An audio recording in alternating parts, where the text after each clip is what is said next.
Hello everyone, I'm Professor Geek. Welcome back to my channel. And today we're going to talk about the James Gunn fiasco. That was a lot to happen in one day.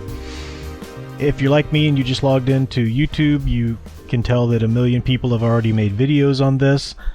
I'm not a news channel, so plenty of them out there will give you the whole scoop if you're still uninformed on it in some way or another. But I did feel like I could add something unique from my own expertise about the subject. So that's what I'm going to do in this video.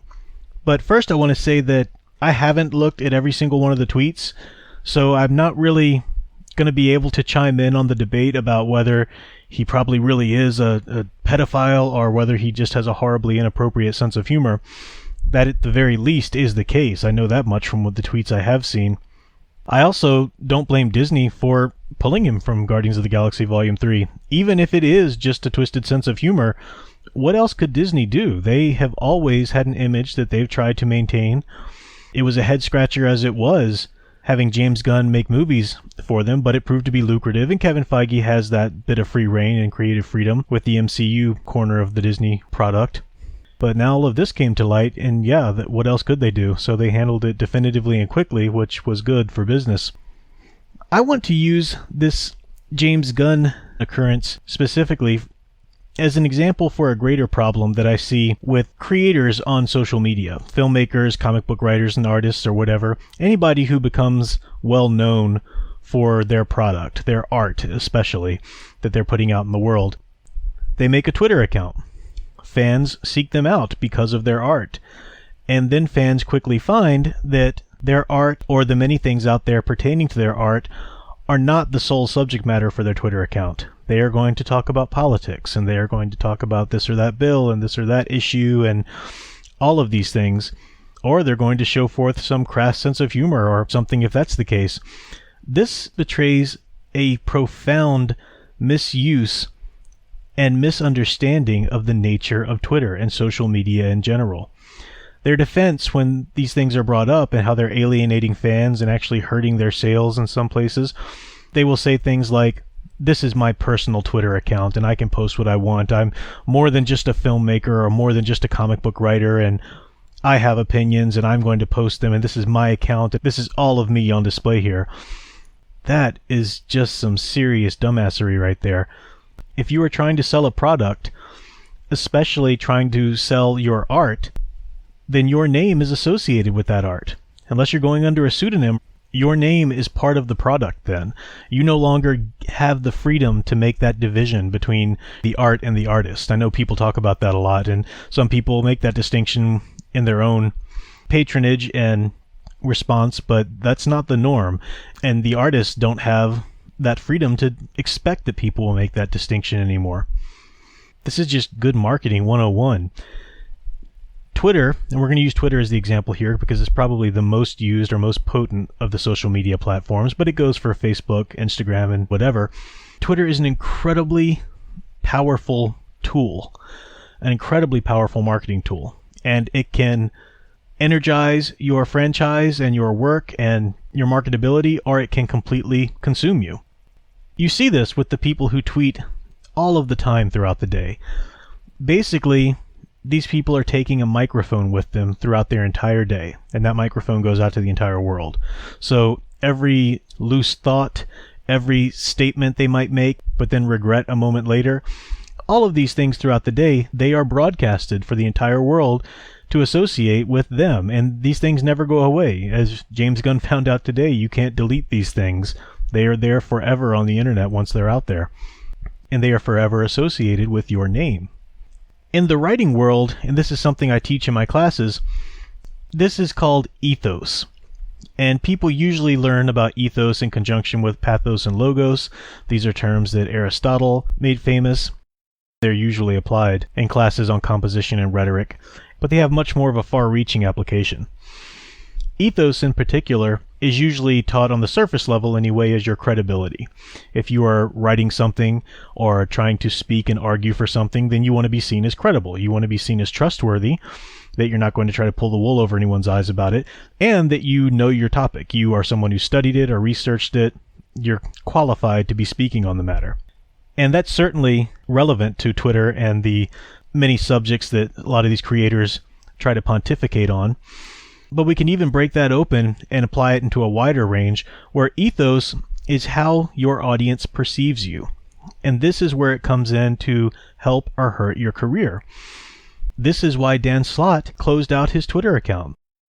He became such a polarizing figure. He was tweeting about politics, about social matters, about all of these different things that everybody has a right to have an opinion on, but he lost the right to just be Dan Slott, anonymous name out there in the Twitterverse. He was now Dan Slott, the comic book writer. People knew him and associated him with his craft, with his livelihood. If you still want to maintain a personal media account after that, then you don't set it to public. And they know this rule on some level, because you don't see them posting pictures of their children or their schedules and where they're going to be having dinner that night and so forth, as you would just the average social media user who's followed by their friends and family. They know that there's a difference. So this nonsense about, well, this is my personal account, I can do it. No. You know there's a difference. They're trying to pretend there's no difference so that they can use their platform to preach their politics. And there's a dishonesty in that, because if people come to listen to you because you write comics well, and they want to hear what you have to say about writing comics, and they say, and hey, while I have you here, can we talk about healthcare? You would, if you were physically there at a stage, you would leave the stage at that point, because that's not the ticket you paid for. And social media is no different. And people do leave. This is what hurts people's business. Whatever is the nature of your art, whatever the nature of the product that you place out there in the world, you have to stick to that when it comes to marketing, or else you alienate potential customers. It's that simple. You're muddying up your ethos. And more than that, in the case of James Gunn, you shut parts of your personality away, or parts of your interest away in certain platforms. If you're a writer, an artist, a filmmaker, an actor, we don't need to know the entirety of your personality, all of your interests, all of your likes, all of your opinions. None of that is relevant unless one's writing or reading your biography. These aren't things you use to market your work. And if you have an incredibly inappropriate sense of humor, for example, you don't place that out there in the universe for everybody to see and associate with your art. It's a shame. It really is a shame that James Gunn won't be able to make Guardians of the Galaxy Volume 3, because he's a great storyteller. But yeah, after all of this, he shouldn't be allowed to make Guardians of the Galaxy Volume 3. Obviously, if he really is a pedophile, that's a whole other problem. But even if he just has the crass sense of humor, he broke the rules. He let that shine through in a place where it shouldn't have.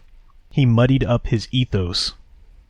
And once you've lost ethos, everything you say is tainted, even if it's art. And artists have even more responsibility to this, I would argue, than your average person making an argument and just worried about writing a paper or such with ethos, pathos, and logos. The artist, the filmmaker, the comic book writer, the actual artist, these people create art, and art creates culture. So the filmmaker, the comic writer, whatever, they have a responsibility to their society.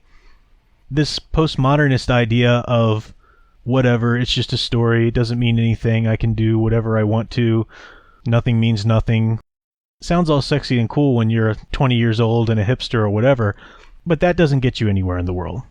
Shirking responsibility will get you nowhere in the long run. And the artist has a great deal of responsibility, not only to create a certain type of art, but to comport themselves in a manner that is compatible with that art. I see several branches and areas I could expand this discussion, but that would make for a much longer video, so I will stop there. But this is definitely something we can pick up on again in a live stream if anyone's interested on some clarifications or some further explorations of the topic. I am planning on doing a live stream tomorrow night, probably about 9:30 p.m. And if you're watching this video on Saturday, then yes, I am talking about Saturday night at 9:30 p.m. Eastern Time. If schedules work out, I will live stream then, hopefully with the Fan Man. We will see how that works out. You can watch my Twitter for updates about the scheduling of that. Link to the Twitter is in the description below. We can certainly talk more about the Titans series, and I want to talk about some of the reveals from San Diego Comic-Con about the Batman and Detective Comics runs, and DC in general, because there's even more to talk about, believe it or not, with DC Comics and the Didioization of our wonderful rebirth. So lots to talk about. Remember to keep your ethos clean out there, And until next time, keep enjoying and digging deeper into the hero stories you love. Thanks for watching.